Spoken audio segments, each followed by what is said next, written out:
नमस्कार. गेल्या 2 दिवसापासून वसई विरार भागामध्ये एक व्हिडिओ व्हायरल होत आहे. त्या व्हिडिओमध्ये माजी महापौर रुपेश जाधवजी आणि भारतीय जनता पार्टीचे कार्यकर्ते ह्यांच्यामध्ये आपसात काही बाचाबाची आणि थोडी काहीतरी झगड्याचं प्रकरण दिसत होतं. ह्याबद्दल आज आम्ही बोलण्यासाठी माजी महापौर रुपेश जाधव यांच्याशी आलेलो आहोत. सरजी नमस्कार. दादा तुम्ही काय सांगता, काय हा प्रकार जो घडला तो खरं काय झालेला आहे? आपल्या मराठीमध्ये म्हण आहे ना, चोराच्या उलट्या बोंबा, ती परिस्थिती आहे. जिथे हॉस्पिटल आपलं बनणार आहे तो सर्वे नंबर आहे 6. हे जे माझे घराची जागा आहे ती सर्वे नंबर आहे 2 आणि त्याचे हिस्से नंबर वेगवेगळे आहेत. हे सर्व लोक म्हणजे बीजेपीचे जवळजवळ 25-30 लोक, आमदार साहेब आणि महानगरपालिकेचे अधिकारी माझ्या प्लॉटवर आले असं मला माहित पडले. जेसीबी घेऊन मी तिथे पोहोचलो. मी तिथे गेल्यानंतर मी आपल्या अधिकाऱ्यांना विचारलं की या प्लॉटमध्ये तुम्ही आल्यात काय कारण, म्हणजे मी त्या अधिकारी आमचे मोठे साहेब आहेत त्यांच्याशी मी बोलतोय.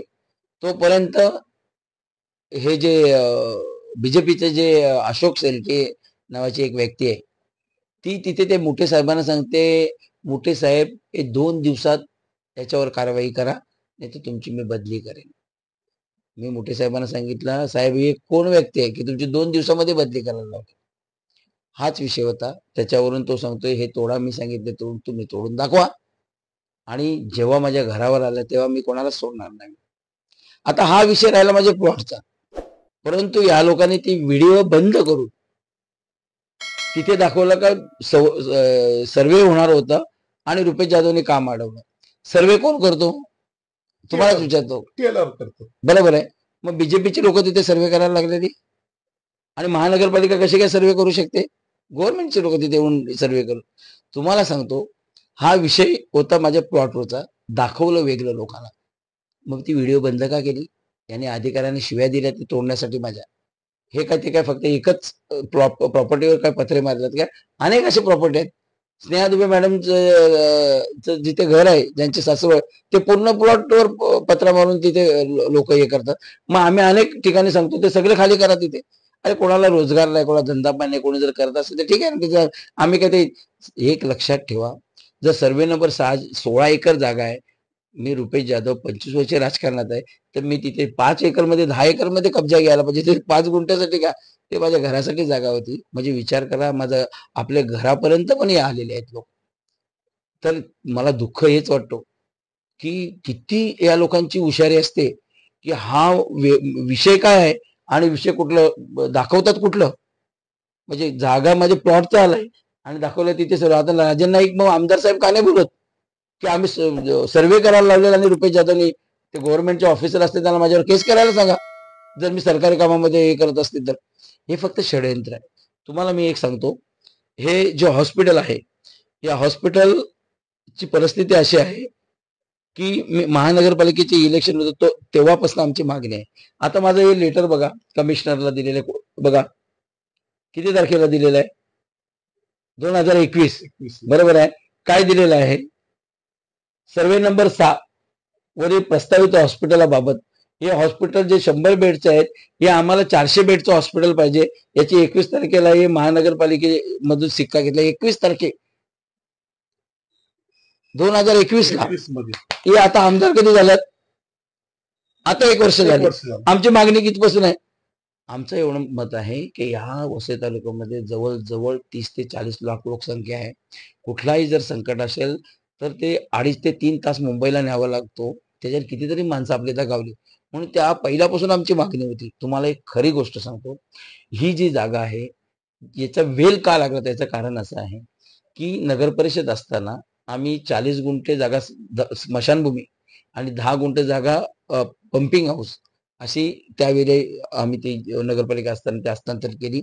नंतर जागा जी उर्वरित आहे तिथे हॉस्पिटल पाहिजे, तिथे मैदान पाहिजे, तिथे गार्डन पाहिजे अशी आमची मागणी होती. त्याच्यानुसार तिथे हॉस्पिटल आमचे युवा आमदार सिद्धेश ठाकूर यांनी पूर्ण ते प्लॅन बनवलं आणि प्लॅन बनवून ते पूर्ण, तुम्ही जर प्लॅन बघितले तुम्हाला माहिती आहे, आम्हाला 10 वेळेला बोलून ते दाखवलं. तत्कालीन जेव्हा मुख्यमंत्री एकनाथ शिंदे साहेब होते, उपमुख्यमंत्री आदरणीय फडणवीस साहेब होते, आमच्या आमदार सतीश ठाकूर यांच्या वाढदिवसाच्या टायमाला 25 करोडचा चेक त्यांनी दिला. आम्ही तिथे भूमिपूजन केलं. परिस्थिती अशी आहे का ती जी जागा आहे ती जागा कोर्टाला दिली आणि कोर्टाला एवढं लांब यायचं नव्हतं म्हणून कोर्टाने तिथे वसई तहसील ऑफिस आहे तिथे प्रांत ऑफिस तिथे आप्पांना सांगून तिकडनं ती जागा हस्तांतरित करायला सांगितली की ते जवळ पडेल. आपण त्यावेळी मदत केली त्यांना. आता त्यांचं असं मत होतं की जिथपर्यंत आमच्या नावी नाही होत तिथपर्यंत यांचा आम्ही कब्जा सोडणार नाही आणि ही हस्तांतरित करणार नाही. जसं त्यांचं झालं काम तसं हे हस्तांतरित झालं. एवढं मोठं काम काय केलं की ऑलरेडी 90 गुंठेच जागा ती दिलेली आहे.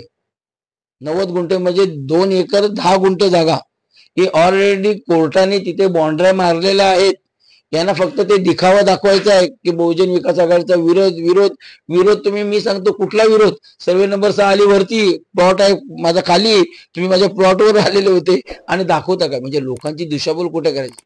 मुळात असं झालेलं आहे की जे आता दहीहंडी गेली गणपती गेले नवरात्र गेली दीपावली गेली जे रस्त्याची जी परिस्थिती आहे ही लोक त्याला प्रश्न विचारायला लागतात. त्याच्यावरचा विषय डायव्हर्ट करण्यासाठी ही कुठेतरी लोकांची दिशाभूल करतात. मी तुम्हाला हात जोडून विनंती करतो की आज माझ्या एक चांगल्या पदावर राहिलेल्या माणसांच्या घराच्या जागेपर्यंत हे आलेलं म्हणजे तुम्ही विचार करा काय चाललंय देशात. या ठिकाणी भारतीय जनता पार्टीचे कार्यकर्ते आणि आमदार मॅडमने देखील सांगितलेलं आहे की ह्या हॉस्पिटलसाठी रुपेश जाधव यांचा विरोध आहे आणि कुठेतरी ह्या हॉस्पिटलचं आम्ही काम करतोय त्याचं श्रेय लाटण्याचं हे काम चाललेलं आहे. मी आमदार मॅडमला विनंती करतो त्या दिवशी तुम्ही नव्हत्या तिथे आणि कदाचित तुम्हाला बोलवलं नाही वाटतं असं मला वाटतो कारण तेच कार्यकर्ते बोलत होते की राजन नाईकने आमचे असं करायला लावलं राजन नाईकने हे करायला तुमचं नाव पण त्याने घेतलेलं नव्हतं. मी रिक्वेस्ट करतो आपल्याला की आपल्याला हा विषय माहीत नाही मॅडम मी आपला आदर करतो. एक लक्षात ठेवा तुम्ही हा शेलके नावाचा जो व्यक्ती आहे हा रवींद्र चव्हाण साहेबांचा पीए बोलतो इकडे. कितीतरी आरटीआय दाखल केले कितीतरी लोकांना त्रास आहे. तुम्ही चौकशी करा त्याच्याबद्दल. माझ्या मते तर त्यांनी अशी पण स्टेटमेंट दिलेली सगळ्यांना काही आमदारांना तिकीट पण मिस दिलेलं आहे. म्हणजे इथपर्यंत यांची मजाल आली. जिथे आमदार साहेब आहेत आमदार साहेबांचे तुम्ही एखादा कार्यकर्ता अधिकाऱ्याच्या शिवाय देतो. आमदारांनी विचारायला पाहिजे त्यांना तुम्ही राजन नाईक साहेबांची कधी मुलाखत मला यांची याची द्यायची गरज पण नाही. आपल्या तुमचा आदर करतो म्हणून मी बाईट तरी देतो. तर खरं राजन नाईक साहेबांना तुम्ही हा विचारला पाहिजे की रुपेश जाधवने तुमचा सर्व्हे थांबवला की रुपेश जाधव त्या जागेवर तरी आलेला का उभा तरी होता का तुम्ही विचारा ना त्यांना प्रश्न. मी माझ्या प्रॉपर्टीवर जागेवर आलेलो मी त्याचे पण ते दिशाभूल करायला या लोकांनी अनेक अनेक व्हिडिओ करून हे करतात. स्नेहा दुबे मॅडमला हे विषय पण नाही माहित काय झालं काय नाही. ठीक आहे एखादा जर चांगला जर कार्यकर्ता असेल ना त्याच्या अन्याय अत्याचार होता आमदारांनी सपोर्ट करायलाच पाहिजे. पण जिथे चुकीचं वागतात तिथे कुठेतरी नका तुमचं नाव इथे मलिन होणार. असं या लोकांना जर तुम्ही अशा चुकीच्या माणसांना जर सपोर्ट करतील तर आम्ही आमदार म्हणून तुमचा आम्ही रिस्पेक्ट करतो कारण तुम्ही आमच्या पण आमदार आहेत. वसई तालुक्याचे तुम्ही आमदार आहेत. अशा लोकांवर तुम्ही विश्वास ठेवू नका. आपण खरी कष्ट आहे ती तुम्ही राजन नाईक साहेबांना विचारा की राजन नाईक साहेब तिथे राजन नाईक साहेब तिथे होते त्यांनी परिस्थिती बघितली आणि तुम्ही अधिकाऱ्यांना विचारा. जर अधिकारी लोकांना आम्ही जर काम थांबवलं तर मग त्यांनी गुन्हा दाखल करायला पाहिजे ना. सर्वे कोण करतो मी तुम्हाला बोललो. सर्वे गव्हर्नमेंट करतो काही हे करायला ना बीजेपीचे कार्यकर्ते करायला आलेले आहेत. हे लोकांच्या लक्षात आले खरी गोष्ट काय म्हणून या लोकांनी लोकांची दिशाभूल करायला लावले. जर हे असंच होत असेल त्यांना आम्ही डबल टिबलनी त्याच्यावर ऍक्शन घेणार एवढी मी सांगतो. ज्या ठिकाणी आता हॉस्पिटल होणार आहे त्याच्या बाजूला सर्वे नंबर 2 मध्ये तुमची जागा आहे. तुमच्या लगत अजून दुसरे भरपूर हॉस्पिटल पासून लागलंय तर अजून त्या ठिकाणी बीजेपीचे एक कार्यकर्ते आहेत त्यांचा देखील तिकडे काम चालू आहे. मग ते आणि तुमचा नंबर एकाच मध्ये असेल तर ती सर्व जागा त्यांना खाली करावी लागेल. ठीक आहे. सर्वे नंबर 2 मध्ये अनेक हिस्से आहेत. म्हणजे ते ISS हॉस्पिटल आला नेमिनेत आला स्टार आला आपले बीजेपीचे आमचे दिनेश भानुशालींचे भाऊ आहेत बरोबर त्याच्या नावाने पण तिथे 7 गुंठे जागा आहे माझ्या बाजूचाच एकच लेआउटचे बरोबर. पण त्यांनी ते लिगली पास करून घेतलेले आहे त्याही बिल्डिंग मध्ये मला घर बांधायचं आहे. याच्यामध्ये आम्ही कुठल्या याच्यावर ते करणार नाही. जे सत्य आहे ते सत्य आहे. ज्यांनी कन्व्हेन्स केलेली जागा ज्यांनी विकत घेतलेली जागा त्या संदर्भात आम्ही बोलणारच नाही. परंतु हे राजकारण घाणेरडे चालते. ती जागा 6 नंबरला कुठे बाधक किंवा त्यांना कामकाजामध्ये अडचणीची आहे का. मुळात यांना 16 सर्वे नंबर 6 ही टोटली 16 एकर जागा आहे. मला पॉइंट टू पॉइंट माहित आहे यांना 1.5 वर्ष पण नाही झाले यांचं. तुमचं बालपण इथेच गेलं. इथे बालपण आमचं झालेलं आहे. ते गुळचरण जागा आहे. यांना काहीच माहित नाही त्याच्यातलं. महानगरपालिकेचा अधिकार फक्त 90 गुंठ्यावर आहे. ती 90 गुंठेची जागा जी कोर्टाला दिलेली आहे तीच जागेवर तिथे जाऊन त्यांनी जो पोझिशन सोडलेला तोच पोझिशन यांना घ्यायचा आहे, पण याला माहित नाही. हे लोकांची दिशाभूल करतात. आणि तुम्हाला एक सांगतो, हे याचे त्याच्यावर फक्त काफर फोडणार आहेत. एका हॉस्पिटलचं वगैरे यांना काहीच पडले नाही. आम्ही 2000 बघितलं तुम्ही, 2005 पर्यंत आम्ही तिथे मागणी आहे आमची. 2009 साठी माझे मिनिट्सवर आहेत जेव्हा महापौर होतो तिथे. 2021 साली मी तिथे 400 बेडचं हॉस्पिटलचं इथे द्या असं मी प्रोव्हिजन केलं, तुम्हाला लेटर दाखवलं. बाकी आम्ही काय दाखवणार? यांना दिशाभूल करायचं फक्त. आलं का लक्षात? यांना यांच्या हातून वाळू सरकलेली आहे. यांना काहीच समजत नाही काय ते, आणि यांचं नाव खराब करतील. हे असे जे कार्यकर्ते आहेत यांच्यामुळे आमदारांचं पण हे लोक नाव खराब करतात. आमदारांनी अशा लोकांवर विचार करा. तर रुपेश जाधवजी ह्यांचं स्पष्ट म्हणणं आहे की माझी जागा ही अलग सर्वे नंबर मध्ये आहे आणि हॉस्पिटलची जागा ही दुसऱ्या नंबरवरती आहे.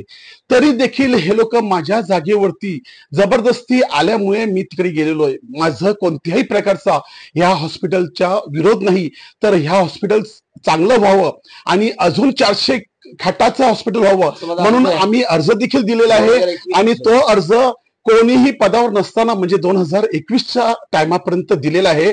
आणि लोकांच्या सेवेसाठी आम्ही हमेशा तत्पर राहतो आणि लोकांच्या कामासाठी आम्ही कोणत्याही प्रकारचा विरोध कधीच करणार नाही. परंतु आज वसई तालुक्यामध्ये जे रस्त्याची आणि इतर प्रश्न जे आहेत, हे प्रश्न त्यांना क्लिअर करता येत नाही, ते प्रश्न सोडवता येत नाही. म्हणून जनतेची दिशाभूल करण्यासाठी हे सर्व कारस्थान चाललेलं आहे, असं रुपेश जाधव यांनी स्पष्टपणे सांगितलेलं आहे. वसई लाईव्ह न्यूज साठी दिलीप डाबरेसह अब्दुल कलाम. नमस्कार.